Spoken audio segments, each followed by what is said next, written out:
Hello, my name is Lindsay Stevenson. I work in the Shawnee Mission School District as an instructional coach, and I am their secondary digital learning coach for all middle and high schools. A little bit about me. I'm an educator, a mom, and a learner.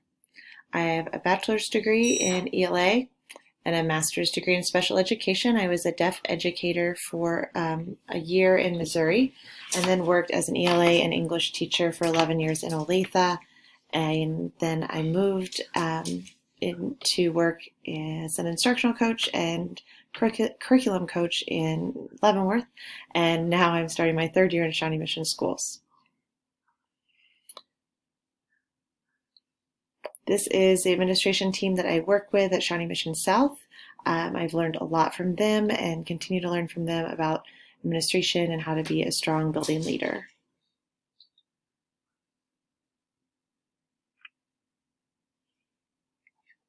I have a role as the digital learning coach for Shawnee Mission Schools.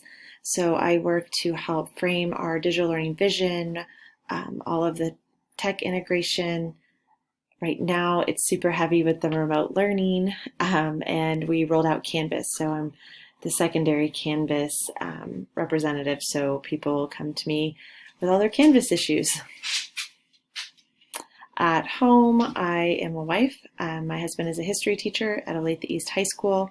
My daughter is going to be a third grader at Edwardsville Elementary. We live in Edwardsville, Kansas, near the Legends. I have 4 dogs and 3 cats, and I have 13 chickens, and so we enjoy our pets, and I enjoy hiking and being outside.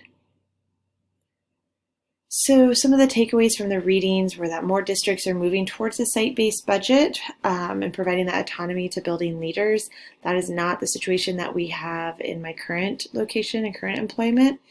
Consistency across all schools is a large consideration on the district level. I think that from the district allocation of money, that does make sense in our district, but our PTAs tend to fund certain buildings more than others, so there's still that inequity between resources. Accounting systems are used that are able to generate and compare required reports. And cash flow, we do have a hired accountant in all buildings. They have their own accountant, and they kind of take care of the cash flow and checking out of credit cards and so forth. Principals should ensure that teachers' salaries are properly aligned. So it was super interesting to me because I feel like our human resources department mostly covers that. I don't know that our administration and leadership, building leadership, they don't do much with our salaries. Recent studies show that a worrying majority of principals lack expertise in financial planning. I think that's probably true. It's definitely an area of weakness for me in my personal life, as well as probably when and if it is in my professional life in the future. An important aspect of this is that reading and comprehending, creating financial statements and reports to understand growth, profits, margins, net profits, liabilities, assets, etc. So just really understanding the vocabulary and being able to look at that on a building level and understand what that means for my teachers and my students. Research suggests that limiting school level control over building decisions creates inefficiencies. I think that's probably true. I think that most teachers I work with don't know or understand where budget money comes from. They just feel like we have an allocation of money. So when they're asking me to help them purchase things, I have to kind of explain like pockets of money and where I have learned in my role. Textbook funds is an area I can generally help get some technology program funding from, and there's certain pockets of money that I've learned I can ask about, but a lot of teachers don't tend to know how things are allocated. State and local dollars actually comprise about 92% of all education spending, was something that was new to me.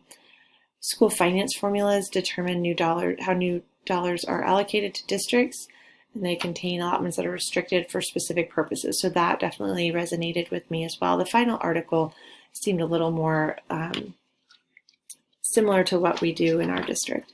Mandates and staffing ratios are seemingly beneficial, often prevent principals from addressing their school's priorities. That is also something that that makes sense. I think that we wait for that FTE and we wait for our funding and try and figure out what we can help teachers with and how many teachers we can hire. So in my building, I observe our accountant mostly taking care of the financials. My administrator is a great delegator, so everyone kind of has their silos of responsibilities. So he really does release that responsibility to her, and she's pretty much the expert in that area. He mostly focuses on other areas of running the building. He doesn't have much say over how much money we have or how we spend it. It's definitely allocated by the district. And like I said before, there's those pockets of money that I've learned to ask for that I didn't know about prior to being in the role that I'm in as an instructional coach. So just kind of learning where would be the places that we could maybe help teachers as teachers are asking for resources, especially now being in a remote situation.